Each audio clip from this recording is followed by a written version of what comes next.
manufacturing processes is a key driver today. Leveraging these technologies, creating more innovative solutions and processes in the manufacturing space is very important to stay competitive for our enterprises in the manufacturing domain. As we see it in many other industries as well, as in advanced manufacturing, new startup companies influenced by newest research, new talents coming from academia, applying the latest know-how to apply digital technologies, transform and innovate the industries and becoming the core accelerators of innovation. Startups have the potential to change the rules of the game for manufacturers. Generally, digital startups in manufacturing can be divided in several clusters. Some are looking into the industrial Internet of Things and about connectivity of machines and devices. Others are using robotics and drones, for instance, to boost manufacturing efficiency and automation. We see a lot of startups uh, building their solution based on machine learning and artificial intelligence, also to speed transformation of industrial processes and automation. In the maintenance and service technology area, new business models are evolving and service efficiencies are boosting. And very important as well, additive manufacturing is really providing new manufacturing processes, challenging traditional manufacturing of components and consequently machine manufacturing business models.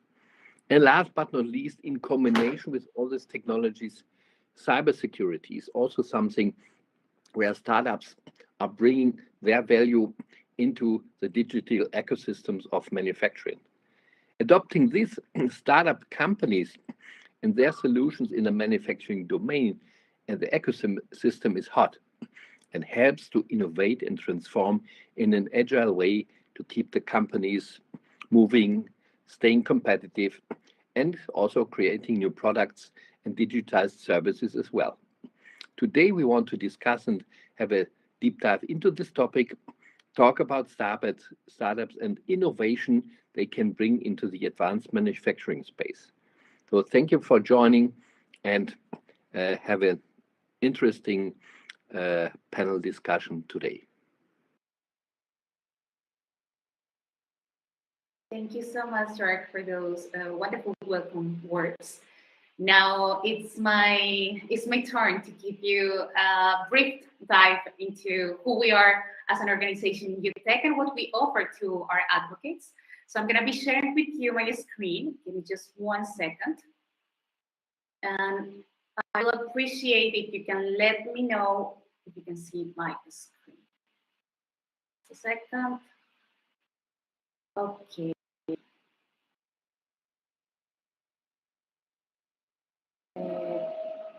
I don't know why, David, but there is a problem. It says that I need a special permission to share my screen. Can you hear me, David?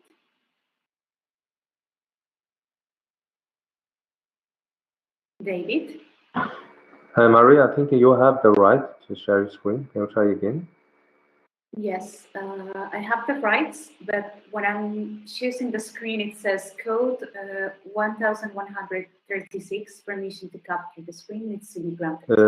Can you try one more time, or you can rejoin the room again? There's Okay, no any restriction. Okay, I'm gonna leave the room. I apologize to the audience. I will be back in 1 second. Well, guys, since we are waiting for Alejandra to join the room again, I am going to start to introduce our speakers, so we save a little bit the time. Alejandra will come very soon, and we'll start with the EUTech's presentation. But today, I am willing to introduce our speaker for this the interesting a very interesting panel discussion that we are going to have about the role of the startups in the manufacturing industry in Europe, but also in the world. Today, as I mentioned, we are honored with the presence of 4 great speakers, 4 great panelists, all of them with a huge experience in manufacturing industry, and I am sure that they will offer us different points of view about today's topic, sharing with us a great vision about it. So please let me introduce you Nampuraya Enose, a digital leader and heads the Industry 4.0 Center of Excellence of Infosys Limited, focusing on innovation and the adoption of emerging technologies in industrial enterprises. He led the development of Industry 4.0 Maturity Index in a consortium led by Acatech, the German Academy for Science and Technology, together with a group of scientific and industry partners. He also represents Infosys in the World Economic Forum, Shaping the Future of Advanced Manufacturing and the Value Chains System Initiative. He's also actively involved in initiating co-creation engagements in bringing new perspectives of innovation, and currently based in Helsinki, Finland. Our second panelist is Dr. Daniele Marini, who has a background in manufacturing and mechanical engineering, supply chain management, data science, and numerical optimization. Daniele is a chartered engineer and member of 3 institutions, including the Institution of Mechanical Engineers and the Institution of the Engineering and Technology. Daniele is founder, director, and CTO of Kaiba, spin-out of the University of Strathclyde. Kaiba is the first company to use knowledge-based AI for industrial behavior analysis, helping OEMs and suppliers to increase resilience, innovation, environmental, and financial sustainability of their supply chain. Today also joins us Jamil Istaiti, Vice President of Industry 4.0 at Razor Labs. Over the past 20 years, he has held senior engineering, operations, and innovation roles in the manufacturing industry. Among his work experience are startups, SMEs, and large corporations. Over the last few years, he has established an Industry 4.0 department from scratch in a multinational corporation, and recently joined a startup as Vice President for Industry 4.0. He also serves on several investment committees and advisory boards in Israel and Europe. Last but not least, please let me introduce you Dr. Wolfgang Kniezki, who gained almost 30 years of experience in supporting startups in business development and international growth. He worked for the renowned Fraunhofer Institute for some time and established the first VC fund within Fraunhofer in collaboration with Deutsche Telekom Ventures during that period. Wolfgang earned international recognition through the establishment of research centers, technology and science parks, incubators, technology transfer offices, and spin-off companies all over the world. A senior business creation manager at EIT Manufacturing, he identifies whether startups and scale-ups have potential technology solutions to challenge being faced by others in the manufacturing sector across the European network. Startups are assessed by EIT Manufacturing Business Creation Team, and if credible, are given access to individual corporates and SMEs seeking innovative manufacturing solutions. So this is the short but the impressive presentation of all our speakers. Alejandra, let's see if you are lucky now and you can share your screen. Unfortunately, it's not working, but I could do anyway the presentation. Or the well, other thing let me try to if I can share the screen, and if I can share the screen, I will do it for you. Let me see. Thank you so much. Well, it seems it works. Let me do a presentation. And I will share the screen, and you just let me know when I need to pass from one slide to another, okay? Thank you so much, Frederic. Well, let me see, sorry, because I am looking for the right presentation. Well, I have this one, which is very, very similar or almost the same as we should have, but okay, Alejandra, let's do it. Let's do it with the let's do it with this one. Yes, okay. So, guys, can you see my screen? It's loading. Okay, now we can. Okay.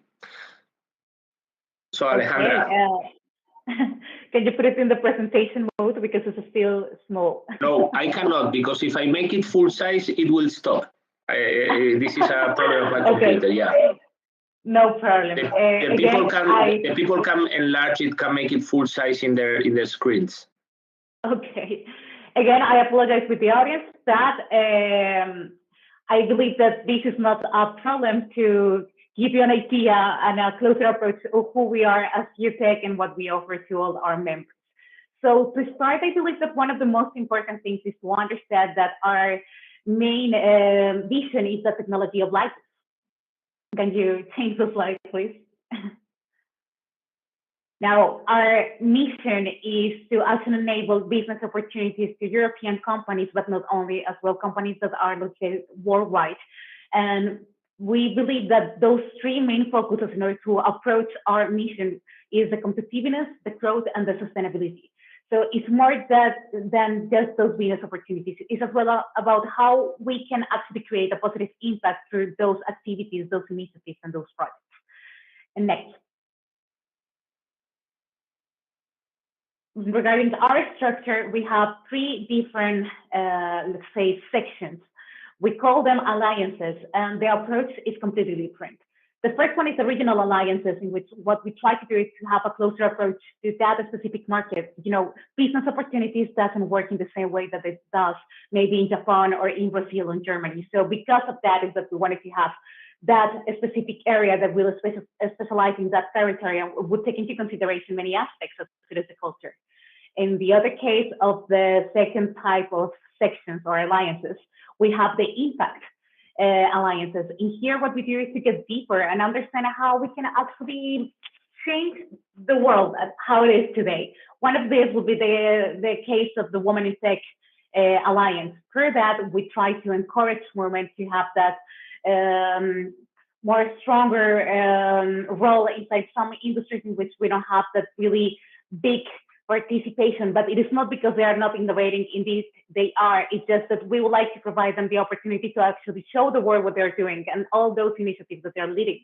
Another case will be the case of Climate Action Alliance, but of course, we don't have the time to get deeper into all the sections that we have inside the chamber, but we will be happy to provide you more information in another opportunity.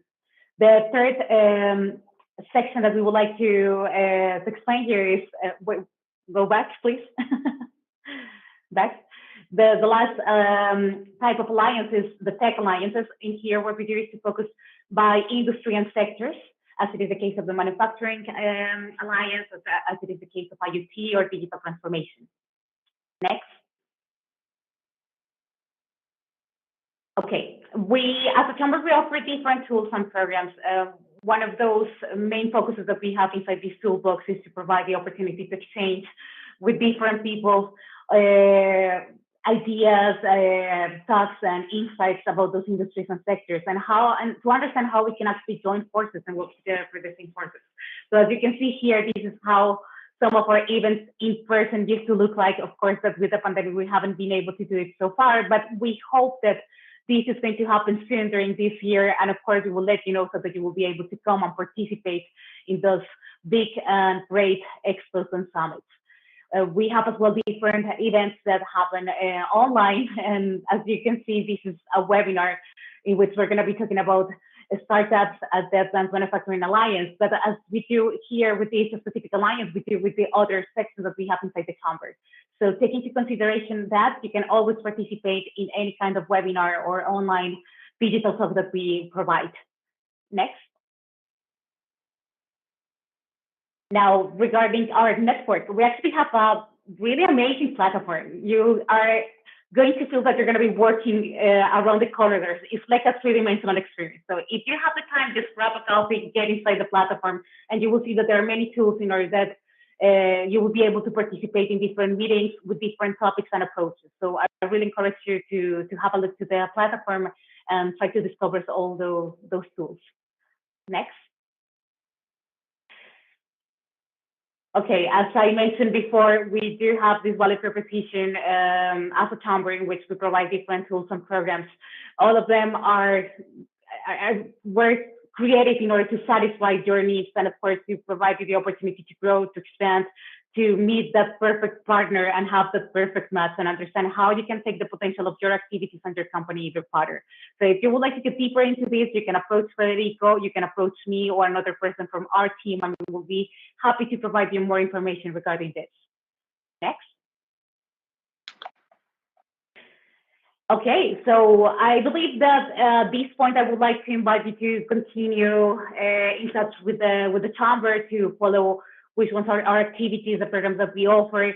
You can follow as well our LinkedIn page by section, by alliance, and you will see the details of all the activities that we run during the year. So I would encourage you to follow as well those pages. And as well, you can contact the director of each section. Next. Well, I think there is no next. I think this is already done, and thank you so much, Alejandra, for this presentation. I am really happy that you always help me with these issues, with this presentation in my webinars, and thank you so much. So to the audience, good morning again, ladies and gentlemen. I'm really happy to have you all of you here today with us. And as mentioned before, we are going to have for sure a very interesting webinar today and panel discussion about the role of the startups in the manufacturing industry.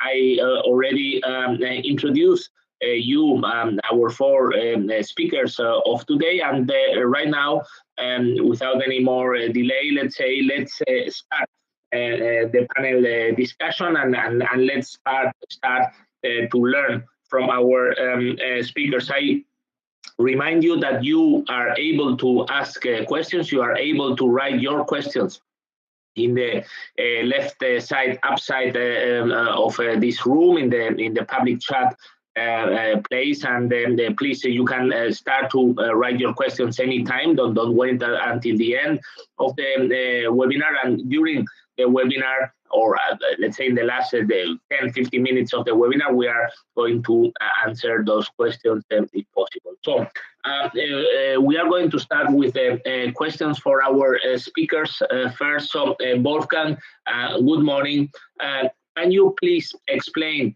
how EIT Manufacturing is supporting manufacturing startups with innovative technologies?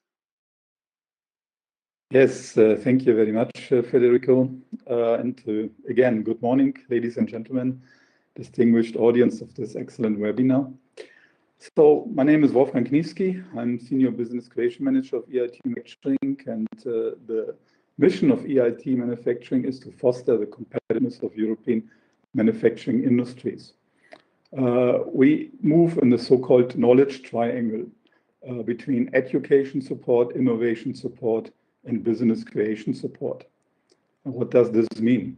Education support means if any corporate or SME of this world goes into the transformation process towards Industry 4.0, it's not only about installing, deploying innovative solutions.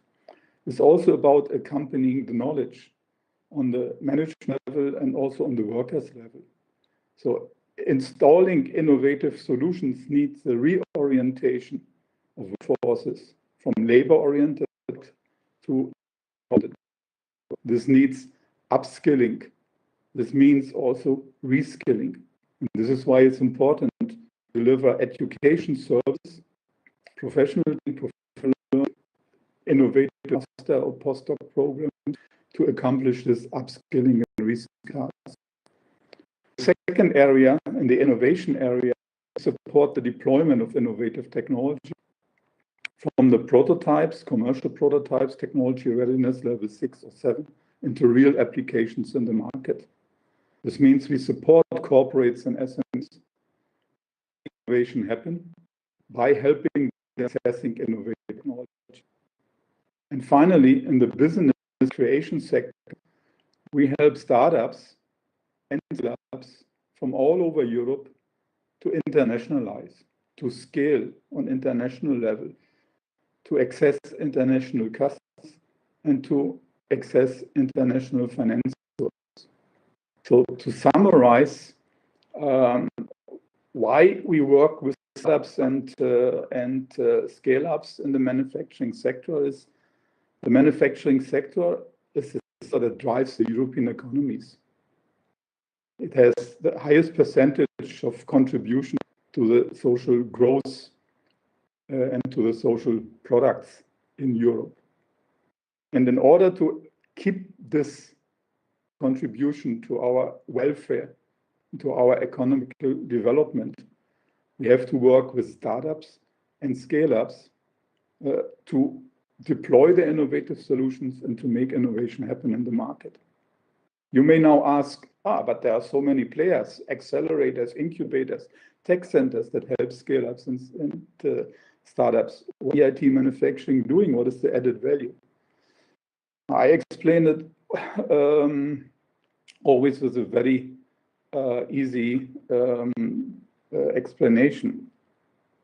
If there is a good incubator or accelerator in a region in Europe or in the country in Europe, those people work in national ecosystems and regional ecosystems. And those regional and national ecosystems have geographical borders. There has to be somebody that connects all these national and regional ecosystems, and that helps the stakeholders of those ecosystems to overcome the barriers and the regional borders, to think globally and to think internationally. And this is especially true when it comes to startup and scale-up support. And this is why we are engaging there. Thank you, Wolfgang. Jamil, good morning. Tell us about your journey establishing an Industry 4.0 department at a corporate, and explain what are the challenges of working with startups. So, good to go. Thanks for having me, and great to be with all analysts. As you've mentioned, in my previous role, I Industry 4.0. Jamil, you're breaking a little bit. Break a little bit. Okay, let's try again. Do you hear me? Yeah, maybe no. you try to switch off your camera, and then it will be less consumption of data from your camera, and maybe the sound will be a little bit better. Let's see. Let me try now. It's better? It's better. Okay, so let's try again. So good morning, everyone. Great having you all here, panelists and also audience. Thanks for having me, Federico. So as you've mentioned, I've been in my previous role in a multinational corporate and established there an Industry 4.0 department. As you know, companies are always concentrating on their core products and their processes. So if we're talking about the food and beverage corporate, they were very innovative when we're talking about food ingredients, processes, etc. But when we're talking about the main managers, like ET issues, etc., and also the issues. It doesn't matter if it's them corp or any other organization, they need innovative solutions for advanced manufacturing. I had the opportunity to establish the department, working with very disruptive startups, getting and POCs, developing architectures for IT and OT connectivity but also a training program supporting enabling issues such organizational structure and culture, together, of course, with other departments like HR, for example. Regarding your question about the main challenges working with startups, I would say that the main challenge would be culture gaps, and I believe that we will discuss it further with the next discussion. Speed of response, most startups need fast cycles for growth and investors, and this is not the pace of big corporates and even SMEs. They do, an organization, a big organization, we don't always speak the language of the startups. Let's say we want to discuss something about AI. When we go to the important, always find people that speak language. It's always available. Scalability processes are not always and some startups do not have a subject matter experts that come from this domain or in this industry, which makes it even more hard. And then bodies like EUTech or EIT Manufacturing can come and gap on those, can bridge on those gaps. Back to you, Federico. Thank you, Jamil. We listened you almost the whole thing, and it was breaking a little bit, but much better with the camera off. You can switch on again, and let's see if the connection becomes a little bit better. So, thank you, Jamil. Daniele, good morning. What is the influence of startups on innovation in the manufacturing sector? So good morning, Federico. Good morning to the audience. Happy to share my decade experience in working with corporate R&Ds and academics R&D with startups and my recent journey as a startup creator myself. So I think that startup had always a great influence in the manufacturing sector, in particular regarding the new process, materials introduction, and cross-sectorial technology adoption, as you pointed out before. And in this sense, manufacturing industry has always been disrupted by patents and IP protection in either design, technology, or materials. Well, an example of that is in the additive layer manufacturing with stereolithography, FDM, and SLS patents in the 80s, and the corresponding startups creation later on. And in this sense, research hubs and the research environment and organization like EUTech and EIT are the root of innovation in manufacturing in this sense. However, the digital transformation, so a shift in innovation in this sense. So as we move from a more digital manufacturing environment, we saw a shift from patents to database rights and software copyright, which will need to probably change our paradigm of how we incubate startup and we make it thrive. So the startup give a fundamental help to OEMs and SMEs by expanding their portfolio of technologies and de-risking the introduction of new manufacturing processes, operational digital practice. But as Jamil pointed out before, it's very different. It's very different when you deal with an OEM compared with when you deal with an SME. So I always make this metaphor. This myth of finding a niche for a startup. It's not a myth, it's something that you need to do, and you do, as Jamil pointed out, with iterations and cycles of projects. And the OEM cycles are much slower than the SMEs for a startup, particularly at the beginning. So I make this metaphor. It's like to fit a stone in a box full of stones. So you open the lid, you try to put it in, but you need to shake it a lot for creating your space inside there. And every of these shake, it's a project, it's a work that you do. And with OEMs, this space is much lower, this frequency is lower. So in my experience, I found both need to be done, because with OEMs, you really learn more on what you can do. But with SMEs, you really increase this frequency, and you can also use SMEs to go through OEMs. It's something that happens very, very often. But we probably will have more time to discuss about where the startup focus in manufacturing, and Jörg give us an introduction on that. So robotic composites, additive, Internet of Things, the transition to digital factories, and process simulation and AI. But I can say that in this sense, startup are a great help in hand to complete the transition to Industry 4.0, in particular for SMEs, and to facilitate the one to Industry 5.0 to, let's say, the whole manufacturing sector. Back to you, Federico. Thank you, Daniele. Guys, I remind you that anytime you can intervene, you can, let's say, add whatever you want when others are also speaking. I mean, there's no need to wait for you to be your turn. You just also can intervene anytime. Okay. So Nampuraya, good morning. Your turn. Is the startup ecosystem of interest of large corporations, like in your case, Infosys? And if yes, in your view, why established companies collaborate with startups? Hey, thank you so much. Thank you for having me here. It's my pleasure to represent Infosys in this panel discussion today. So great to be here, and good morning and good afternoon to the panel and the audience, especially the audience based on the geo you are dialing in.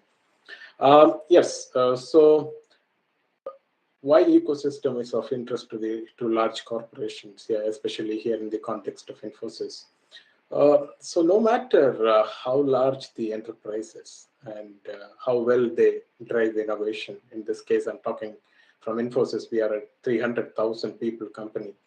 But there is no match to the speed and agility, and just not speed and agility, but also the diversity of ideas that we get from the startup companies and their ecosystem. And what they bring to the table in terms of the new ideas, the ways of thinking and approaches are unmatchable or great. And then our responsibility is basically to assimilate this in an enterprise context. So the primary objective is to keep pace with the accelerating innovation, rate of innovation. And that is why we engage very closely with startups, and startups and their ecosystem are of very, very much interest to us. And we are also investing in heavily on startups. And in addition to that, right, for example, startups for us, they exist at the cutting edge of technologies.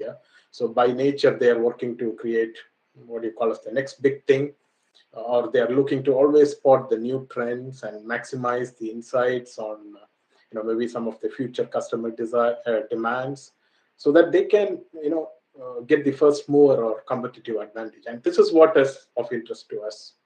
So they're at the cutting edge. That's one interesting reason. They're agile, their speed, their diversity in ideas. That's another one. The other one could be, accelerated innovation. Because of this agility and speed of working, the ways of thinking and the approaches that enable companies to, better leverage technology is unmatched. So we get this accelerated innovation. And in our context, we also work with, large enterprises, hundreds of millions of, million worth projects. And therefore, it is very, very important to tailor, solutions, tailor solutions to customer context. And this need to be done fast. And system integrators, it is not one solution. We need to make sure there are multiple accelerators which are getting along with that holistic solution. So tailoring our big solution, which is sometimes centralized, not very agile, not very, fleshy. It is more, hardened, and we need this, this startup ecosystem to tailor our solutions to customer context. And again, as Infosys is a large corporation, we constantly keep an eye on acquisition. So when we have these startups and their ecosystem, we get an opportunity to, try before we choose to buy or buy, because we are interested in, investing on new technologies or extending, some of the technologies, or developing into new markets, new capabilities. So that is another area of interest for us. Why we constantly, engage with startups. I believe this is the same with, all large corporations, right? And So we are looking at a point where large corporations and startups start working together. I think that is where you see this key chain, key access to innovation. And in addition to that, sometimes it is also the talent that we get, talent in terms of new talent, but also the ability to train our existing talent from the startup ecosystem. Therefore, we have specific areas where we focus on as large corporations, but then we always work with the startup innovation system to bring that edge, bring that speed, bring that agility, and bring that diversity of ideas. And I believe that's the same case with all large corporations. Yeah. Over to you, Federico. Thank you, Nampuraya. Wolfgang, can you please explain how EIT Manufacturing is supporting manufacturing startups? Oh, this is the same question I asked you before, sorry. Let me see, your question is here, sorry. Your question is here. Let me see. What is your question? Because suddenly I am lost. But it's here. Your second question, Wolfgang, is here it is. Your second question is you mentioned that you introduce startups to SMEs and corporates to make innovation happen. Can you please give us some insights how you accomplish this? Yes, thank you, Rico. There are many lines of support to make SMEs and corporates accessing innovative solutions to accomplish their own transformation processes and to satisfy their technology needs to respond to technology pains. Let me mention a few of them. Jamil already mentioned that it's key to speed up the support that is needed for startups and scale-ups to, for example, access financing sources on international level. This is one viewpoint, one angle from which we look at the challenge. And what we do, we prepare startup scale-ups to be ready for international financing sources. And we have a specialized services to help corporates and VCs to access those investment candidates easily and to find the startups and scale-ups that meet their investment requirements. So providing corporates and VCs on international scale with investment opportunities. One way. The way is promote the technology push. This means look actively at technology ready to be deployed in the manufacturing sector and push the application, the deployment of those innovative solutions actively through demystification, awareness raising to achieve the transformation to an Industry 4.0 environment. There are many good practices that we could showcase, but maybe we want to come back to this. And another important line is to reverse this chain and to say, let's support also SMEs and corporates to pull innovative solutions actively out of stakeholder environment. Pull applications for Industry 4.0 out of the academic system or out of the startup portfolios. And how do we do it? We say we offer technology pull services in a way that corporates and SMEs can disclose on a confidential basis their pain points, their challenge to us. And we look for innovative solutions in our technology portfolios that respond to those challenges. To give an example, last year we conducted the so-called Boost Up Bridge competition. With this Boost Up initiative, we wanted to build a bridge from innovative solutions to applications in the Industry 4.0 environment. And we asked 4 different corporates from all over Europe to disclose similar challenges. One was KUKA from Germany, one was voestalpine from Austria, one was Eroski from Spain, one was Whirlpool from Italy. They disclosed different challenges challenges, all related to Industry 4.0, and we were searching for solutions in our portfolio. And to each of those 4 corporates, we presented in total more than 100 solutions responding to their challenges. Then we organized workshops between the solution providers, the startup scale-ups, and the corporates to identify what could be the best solution. And we even went one step ahead. We said, okay, every corporate should select the 2 best solutions. And then we recruited an international jury and helped the corporate to select with external what could be the best implementation scenario. And as a national supporter of such implementation scenarios, even co-funded the installation of POC for the selected solutions. So the providers every time startups for this, each of 4 of these 4 challenges competed against each other, were selected by the corporate by an external independent jury, and in the meantime, all winning startups received funds from us to implement their solutions. And then the next step is of course to take this POC results established in the corporate environment and to push the rollout of technologies. Now you see the combination of technology push into the corporates and SMEs, technology pull from the corporates and SMEs, and the access to investment opportunities. And with this entire picture of different measures, we help the deployment of innovative solutions. Thank you, Wolfgang. Jamil, you have recently joined an Industry 4.0 startup. What are you trying to resolve, and how do you see the role of startups in the advanced manufacturing journey?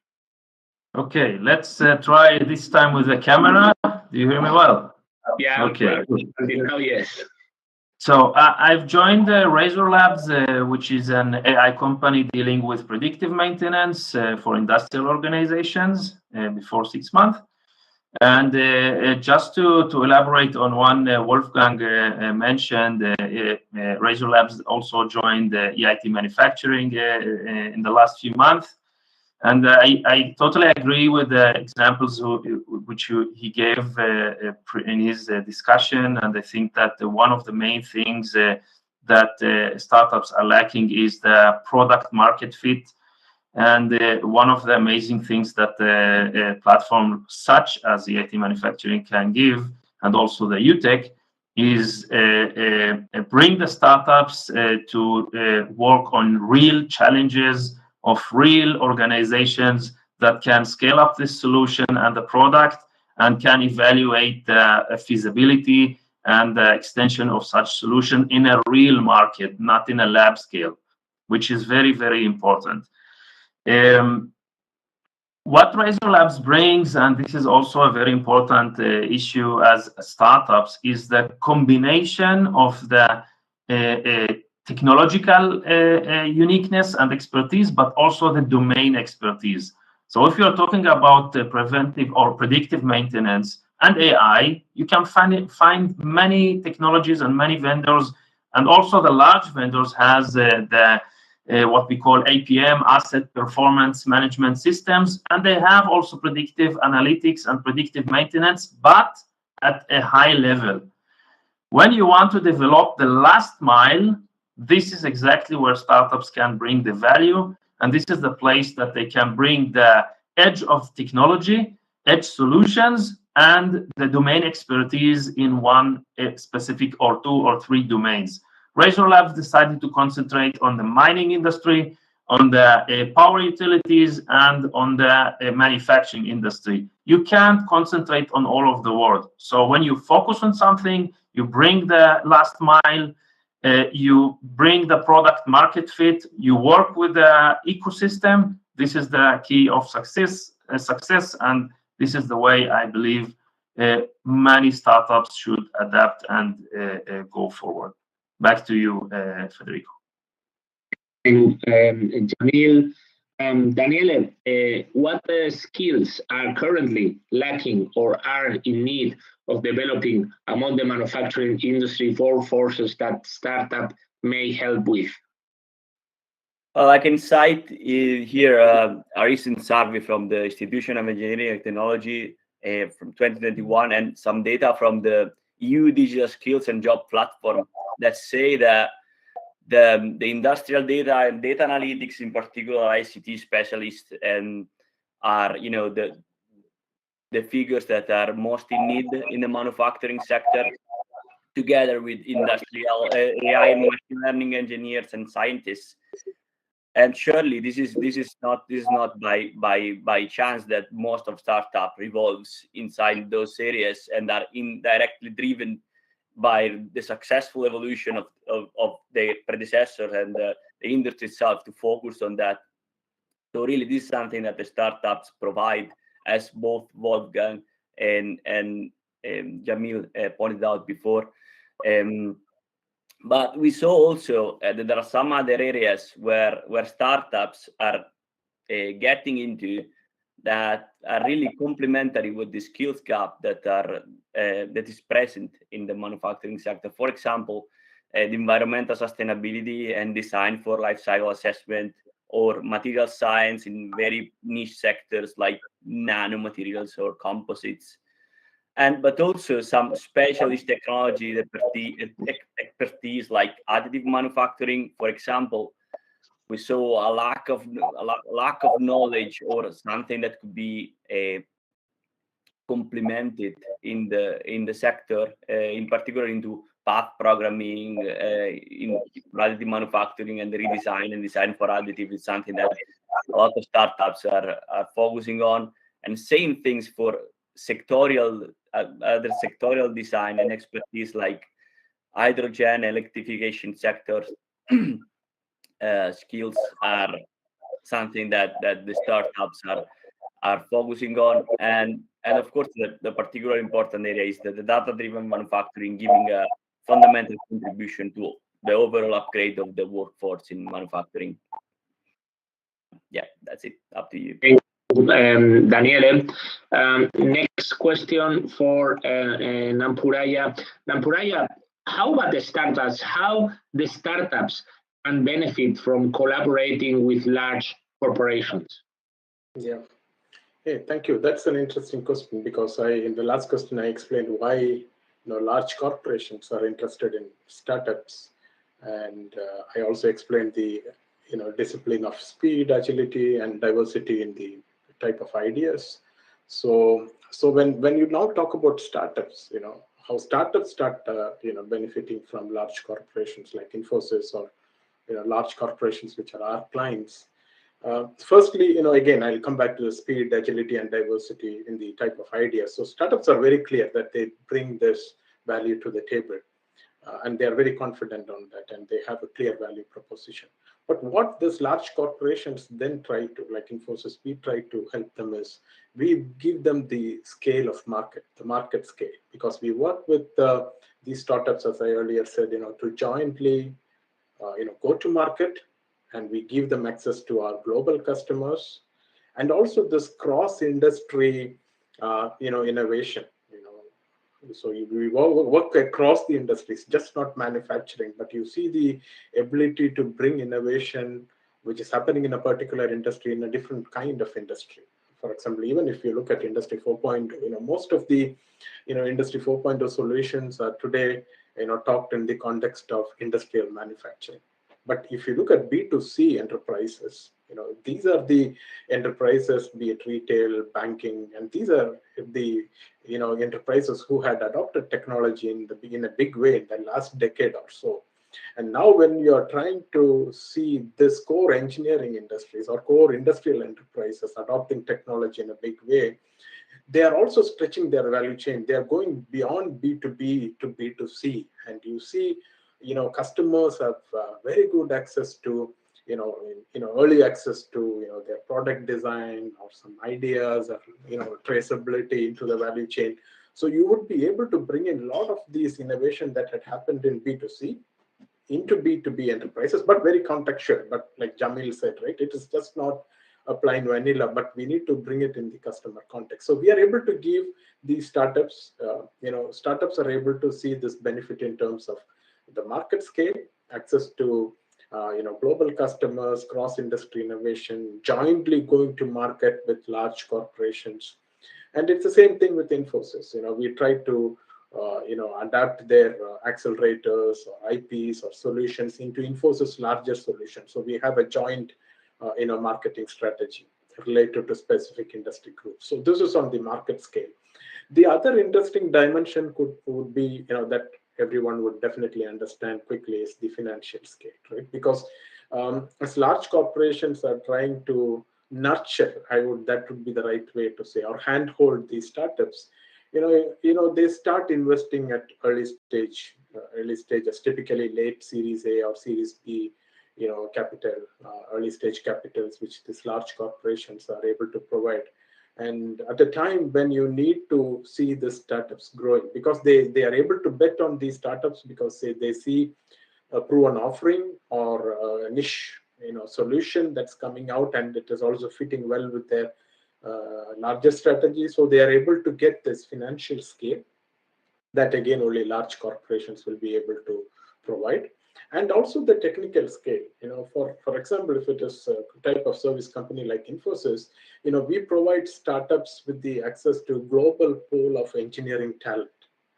They're continuously trained or flexible, but you have a global pool of engineering talent who can help these startups, build the product further, moving from a POC to a pilot, or a concept to a pilot, to a large-scale implementation, and also to enhance the existing solutions.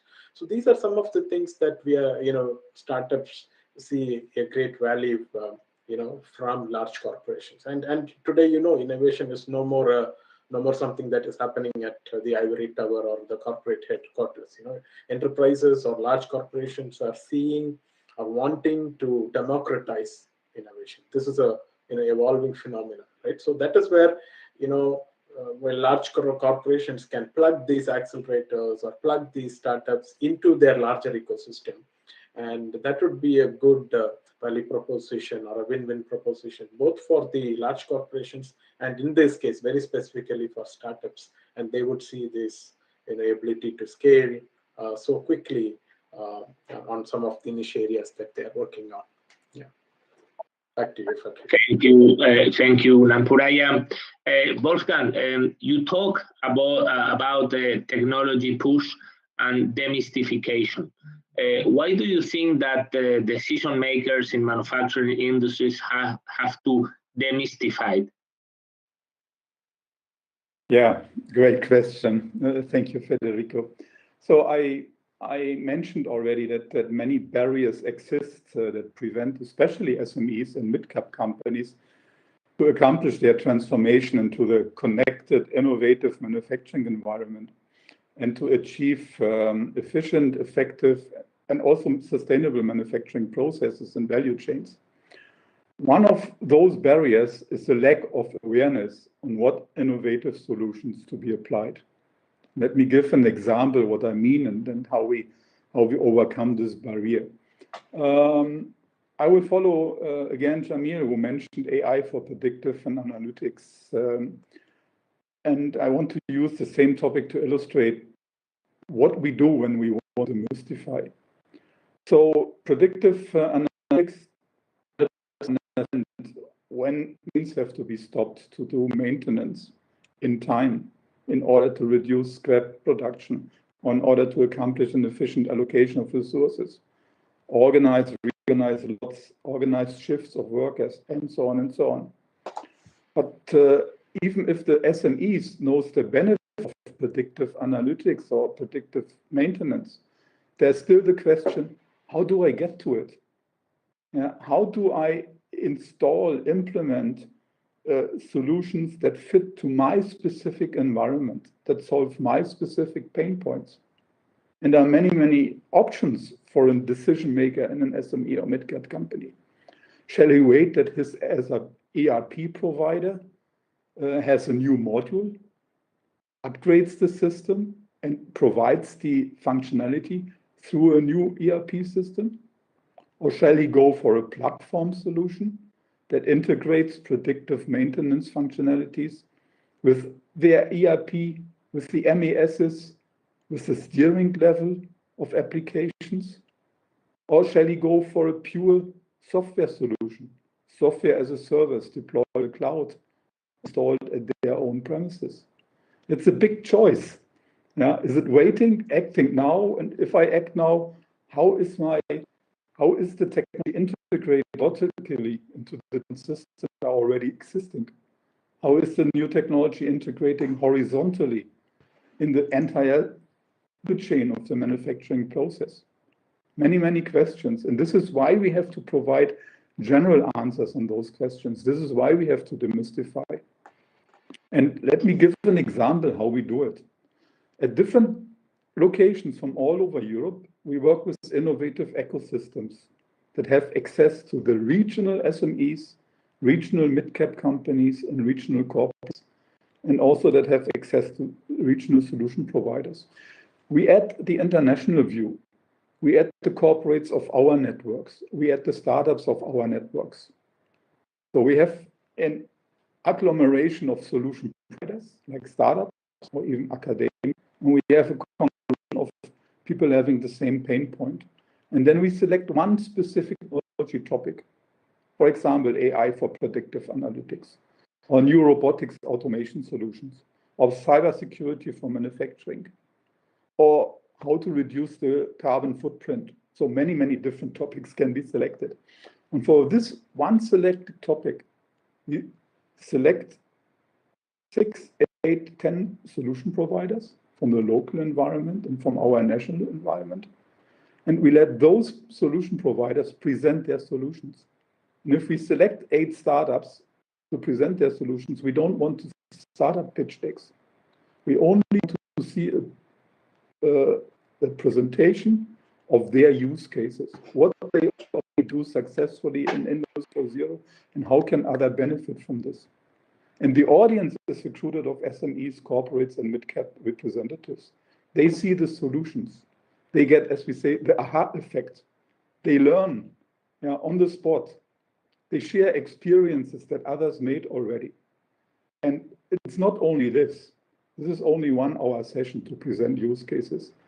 After that, we provide representatives of SMEs, caps, and corporates to dive into bilateral discussions with the solution providers.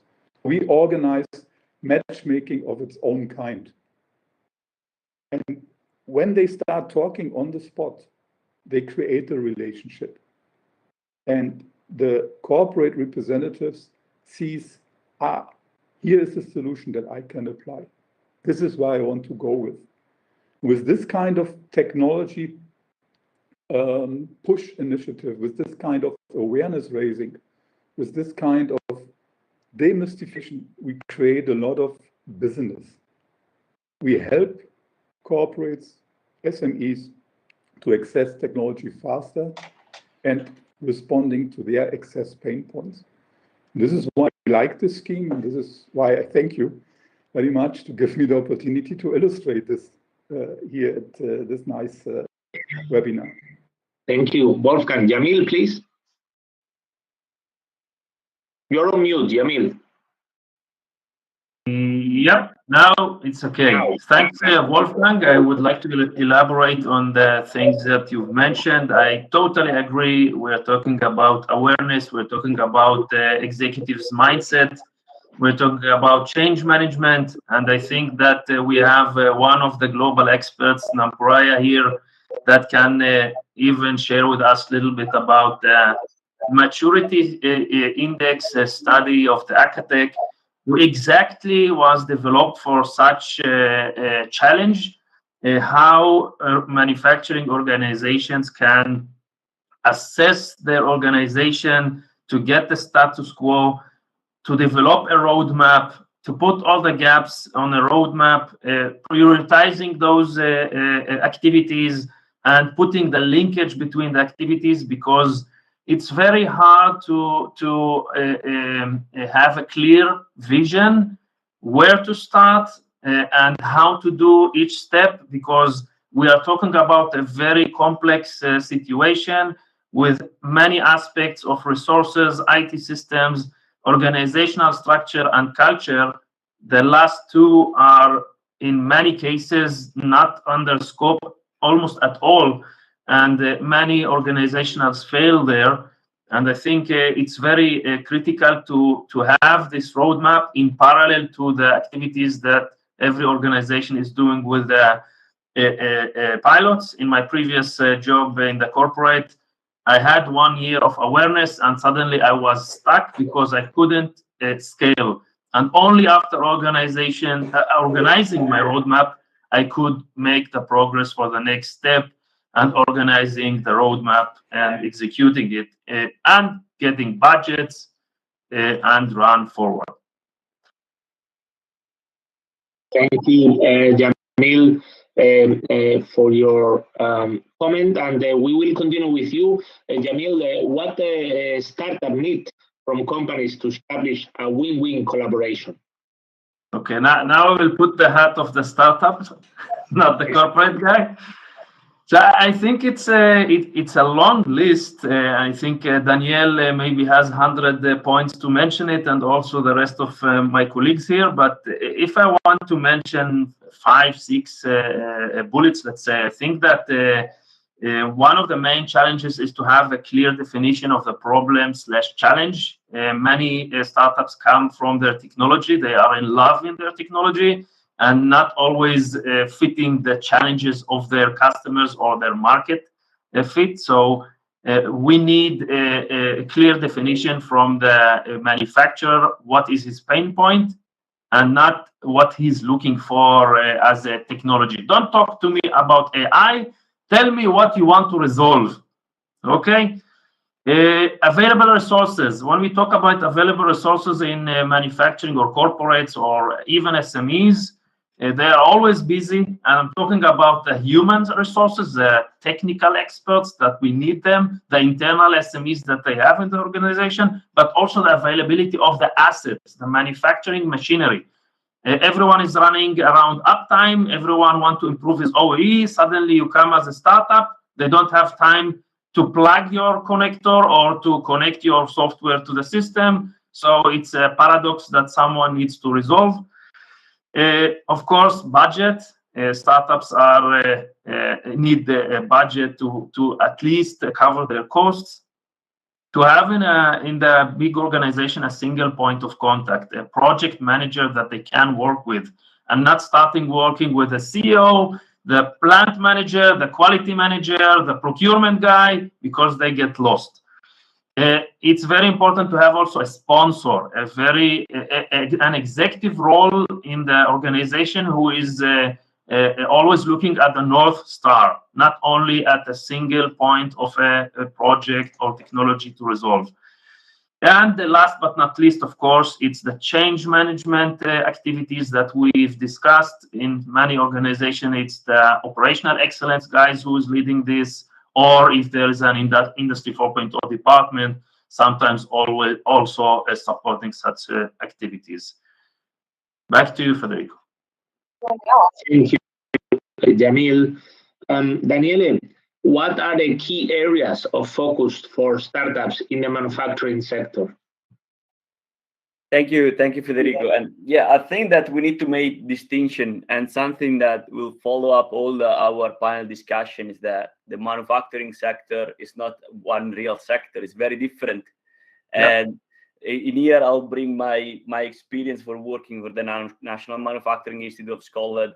And so we work from very big aerospace companies, Boeing, Rolls-Royce, to food and drink, oil and gas, food, agriculture. So this is completely different from sector to sector. But a main distinction can be made, let's say, between the service-based startup, so even products, process or production support, and the product-based startup that often offer new manufacturing technologies from machines and process methodologies.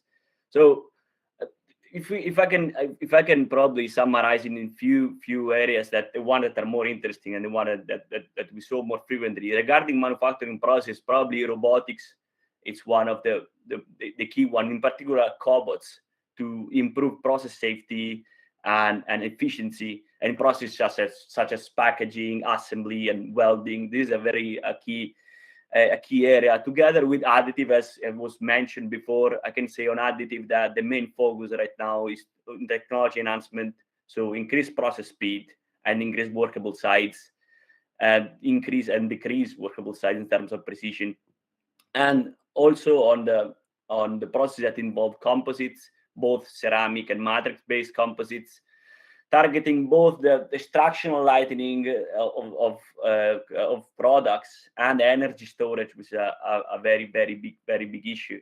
And innovation is ongoing in coating and joining and manufacturing in this realm.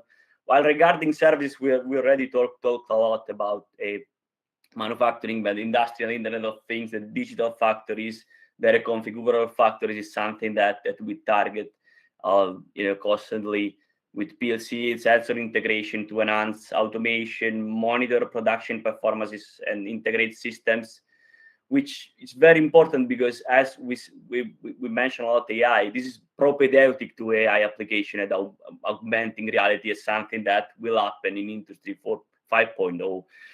And an area that we saw that is really the focus is the manufacturing process simulation, from simple CAM, from two-part simulation, to FEM, CFD, reaching the high peaks of multi-physics and multi-scale approaches to simulate different states of the matter, micro, mega scales at the same time. So examples, explicit models that are now able to predict with good confidence, where 5 years ago they were, kind of still very odd to apply to complex plastic metal flow, or, for example, particle solidification in SLM. This is a real important area.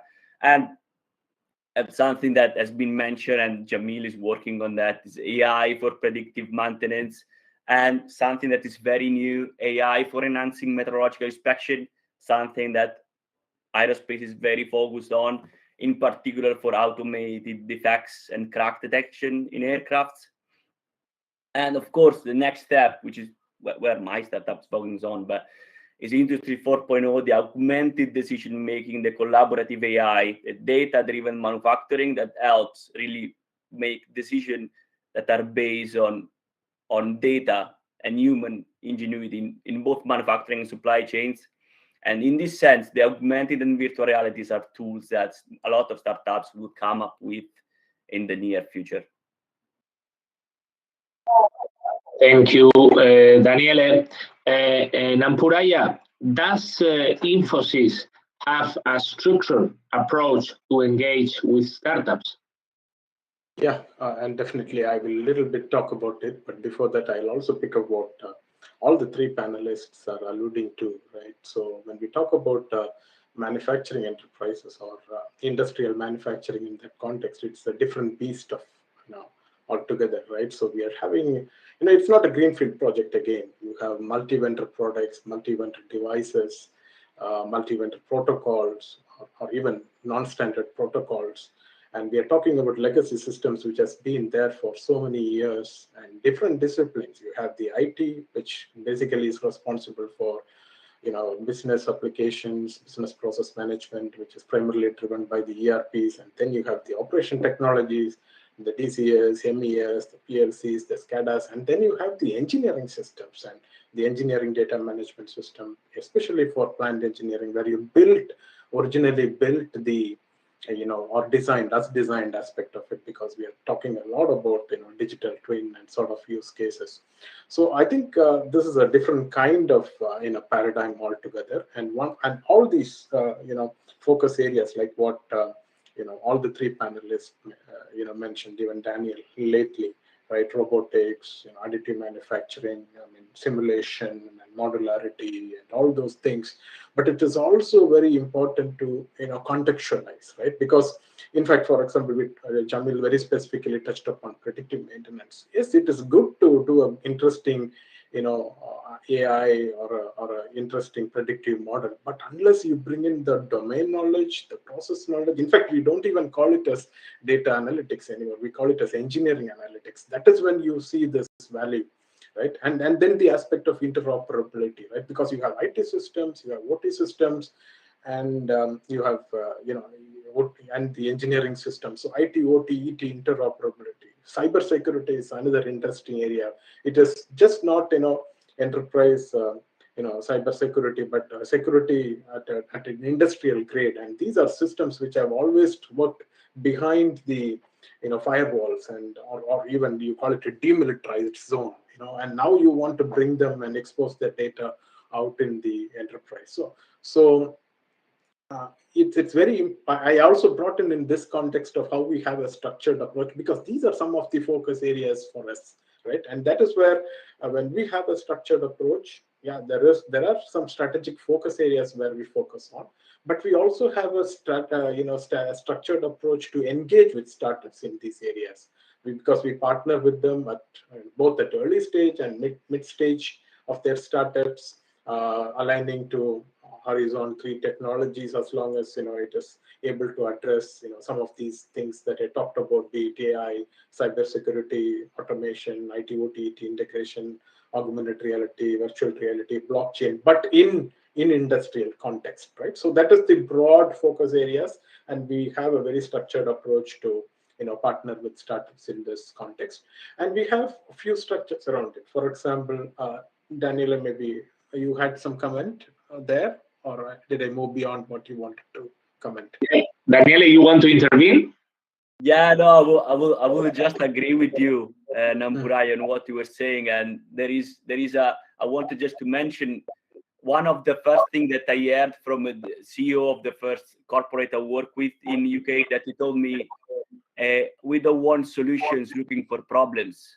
And we need to do the opposite, Yeah, and that's where networking and understanding needs makes all the difference in the world. And that's we're really in here. We're talking about very high level solutions, but really understand the needs, formalize problems. It's the only way, as you pointed out, and these change with time. And OEMs are the one that really trace the way on how to do this. Yeah, thank you, Daniela, for that comment. And it is not because the industry is as such, because enterprises have already burned their fingers. And because I got the privilege to work with World Economic Forum and Architect, one of the terms that came out was this term called pilot purgatory. Now everybody should be aware of it, right? Yeah. Will be aware of it. It is not that they have not been doing innovation. Everybody, every business unit, every organization, every small groups have tried something, but it has stayed as pilot. They have not been able to scale. They jumped into predictive maintenance because that is what was attractive for different reasons. But then once they had developed a model on a handful of data, they realized their equipments are not instrumented. There is no condition monitoring. There is no data, and even if there is data, it is not clean. There is no data model which will build the relationship. So it dies there. So I think enterprises and companies have burned their fingers. That is where now they are looking for not problems but solutions. And Jamil also touched upon the role of Industry 4.0 Maturity Index, which sort of tries to develop this roadmap and bring things together. So coming back to Infosys, yes, we have this structured approach. In fact, in 2015, we launched something called as the Infosys Innovation Fund, a few $100 million. This is primarily available or primarily to invest on entrepreneurial ventures around the world. Our fund will, it invests on young companies, on specific characteristics, some of these that I mentioned. And we also use this fund to help these startups, scale and also be enterprise ready, right? Because there are aspects like data privacy, cybersecurity, multi-cloud architectures, global delivery models. So we also use this fund to, help the startup scale. So yeah, very specifically, Infosys Innovation Fund is something around that. Jamil? Yeah, I want to continue the line of Daniel and also what you've mentioned, Nampurai, regarding the legacy systems. And this is something that no one mentioned it right now in this conversation, at least, is the industrial automation hierarchy and all the connectivity that we are stuck with because of the architecture that we had in the past, and we can't take any piece out there because everything is going to crash. And to start also, even in those forums, and I think also the audience will appreciate, to start talk about other solutions, other architectures, like the unified namespace, just to get to know this name, Google it. We will not have time now to discuss it, but we need to start find other industrial IoT solutions where we can start build the architecture in different ways, because as a startup, by myself, but also other startups in the ecosystem are very struggling to get data and to scale. Again, it's not only to find a solution in one pilot or two pilot. The problem with the industrial hierarchy is to scale. And this is important to mention here. Yeah. Thank you, Jamil. Yeah. So I touched upon Infosys Innovation Fund. This is a structured approach to channel, funds for, startups and their ecosystem. We have something, beyond that. We have something called as the listening post as a service. So we proactively use this service to monitor and to also, see what's happening at the Horizon 3 technologies, including business trends. We also publish some knowledge, thought leadership using this post. And we, in fact, of late, our customers are interested to understand, because they're a large organization. They don't have a dedicated organization who will constantly, monitor what's going on in their context out there in the market. So they're interested in some service like this that they're able to get value from. Listening post as a service is something that we have. We also have this, incubation labs where we rapidly prototype and pilot some of the innovation solutions along with our startup ecosystem. We tap into the large pool of startups that we have scanned over the last years. In fact, at any point in time, we have around 2,000 odd number startups which you would have scanned, and around 200 of them shortlisted, and around 50 to 60 active engagements which happens through us to our clients. So we constantly tap into this ecosystem. We have innovation hubs. This is another interesting aspect that we have launched a couple of years back. Yeah, it is becoming a little difficult with all this remote working environment. We are also launching platforms where they can experience these innovation hubs. We have one in Düsseldorf, the one in Europe. We have a couple of them in the US. We have in Asia.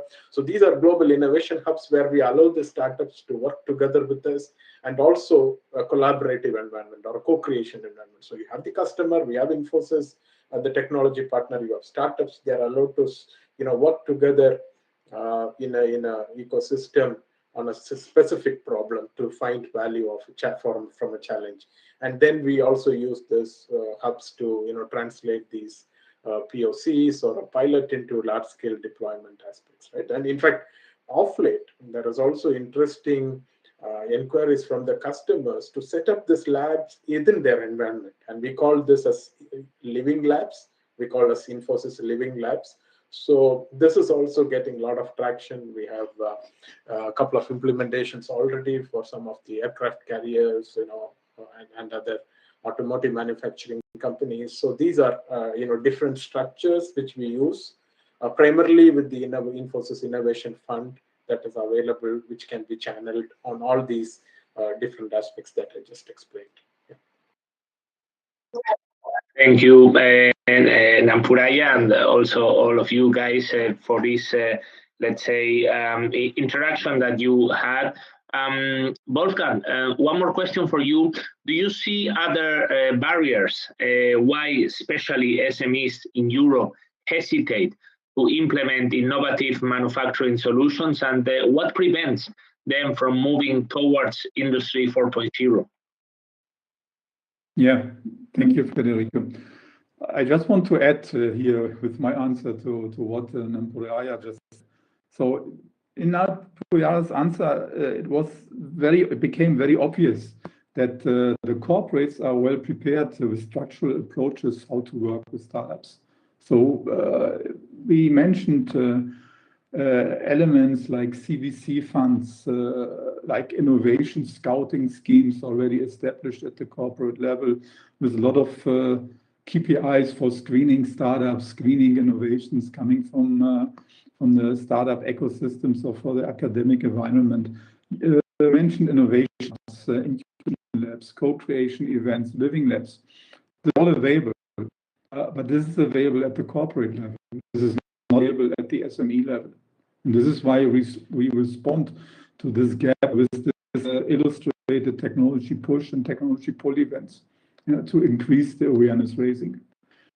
One gap, missing awareness and missing access to information.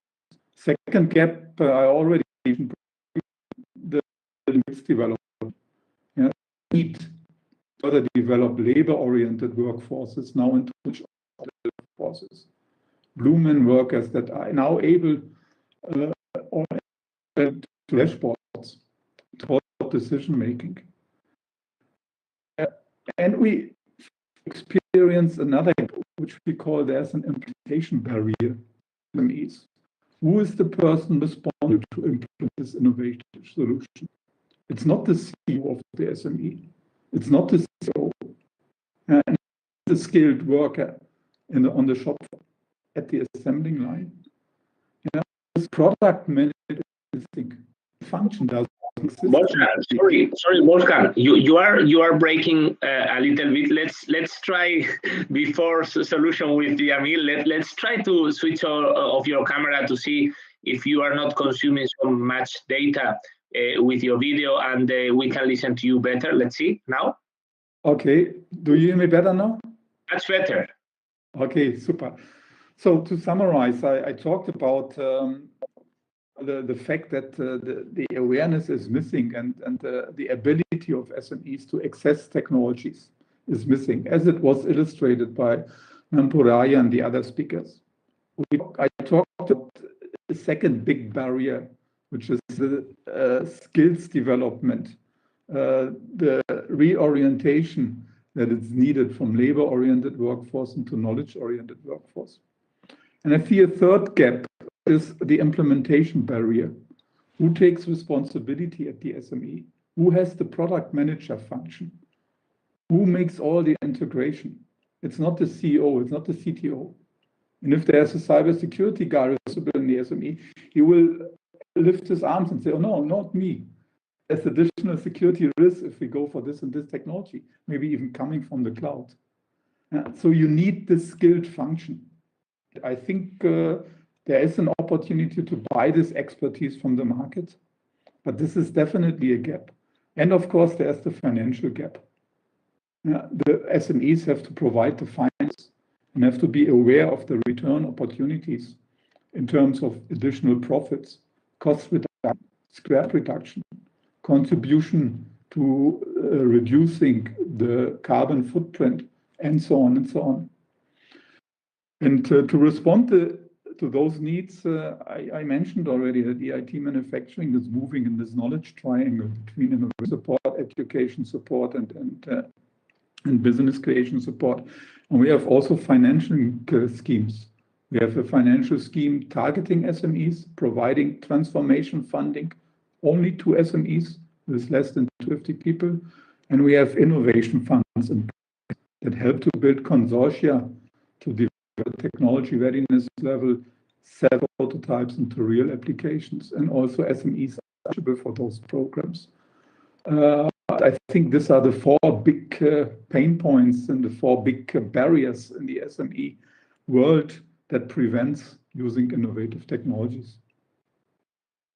Thank you, Wolfgang. I have to say that time is flying. We have still a lot of questions to ask to all of you guys, but what we don't have is so much time. So in this point, I would like to ask all of you for any final point or any final statement that you want to make about whatever we have been speaking today. Let's say any final message that you would like to say in a, let's say in a nutshell, starting for example with you, Jamil. Any final statement or message you want to say about this today's topic?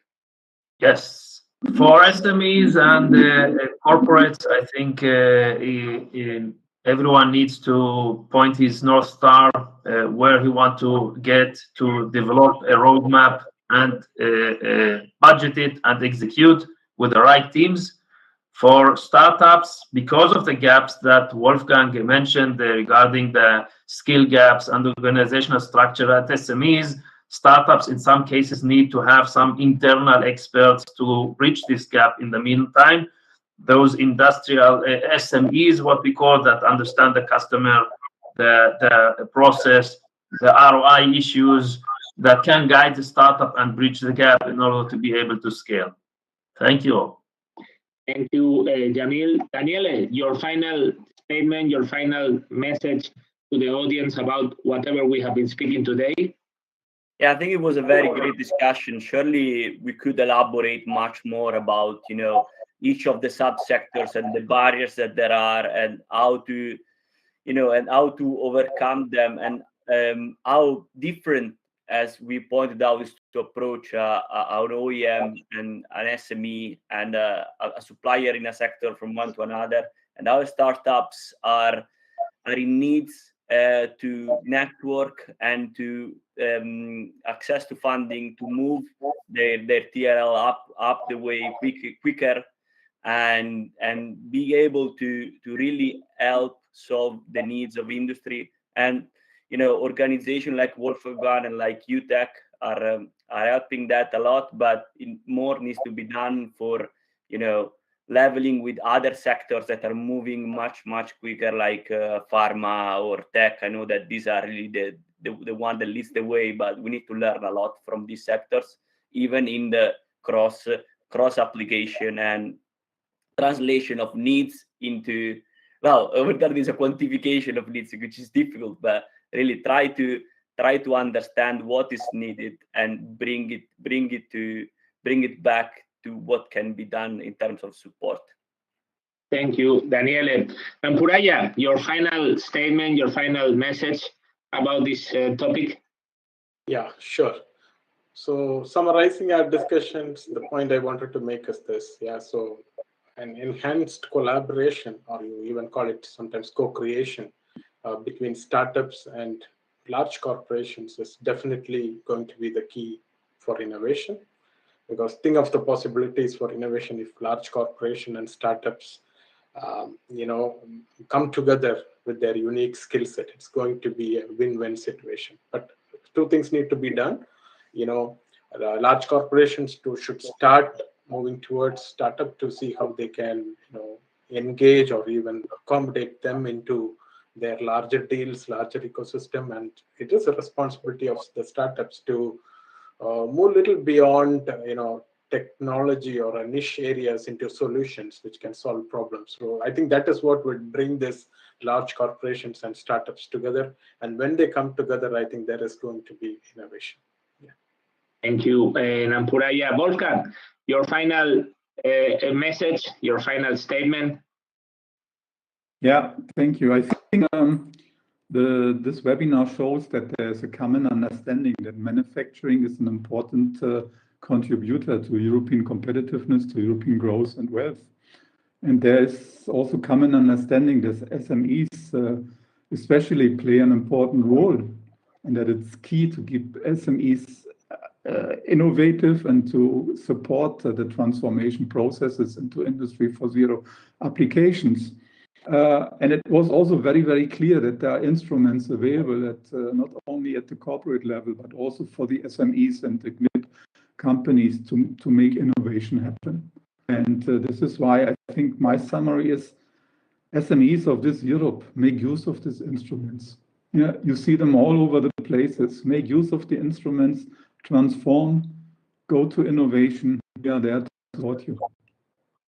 Thank you, Wolfgang. So that was the last question in this very interesting digital event today. Thank you all for joining us today. We hope that all of you enjoyed it. Special thanks, of course, to our four great panelists, Nampuraya, Daniele, Jamil, Wolfgang. Really amazing sharing this panel discussion with you all. Now, Benedikt Grütz, Vice President of the European Senate of Economy and Technology, is going to provide you a little present in the name of the EUTEC. Benedikt, the microphone is yours. Federico, thank you very much for having me. I think it's a bit late, so I will be quick, I promise. I'm Benedikt Grütz. I'm a Vice President of the European Senate, as Federico already said. I just would like to thank you on behalf of EUTEC and also of the Presidium of the European Senate. As you can imagine, climate protection is not only one of the biggest goals of the United Nations, but also of us, and therefore we have our own climate action partnership. And we really appreciate this great panel. And I have a little gift for you, a tree certificate. So herewith, the European Technology Chamber confirms that a tree for Wolfgang, a tree for Nampuraya, a tree for Daniela, and a tree for Jamil has been planted in Africa by this EUTEC Climate Action Partnership. Again, we really appreciate this great channel. I think there were a lot of good points to discuss about further. Thank you very much for being our panelists today. And of course, thank you very much, dear ladies and gentlemen in the audience, to be our audience. And so I think for the last words, we have 10:32. Back to you, Federico. That was my short. Sorry for letting you enter so late, Benedikt. Sorry. And thank you so much to our audience again. Thank you again for joining us today. Please join us at our LinkedIn Advanced Manufacturing group.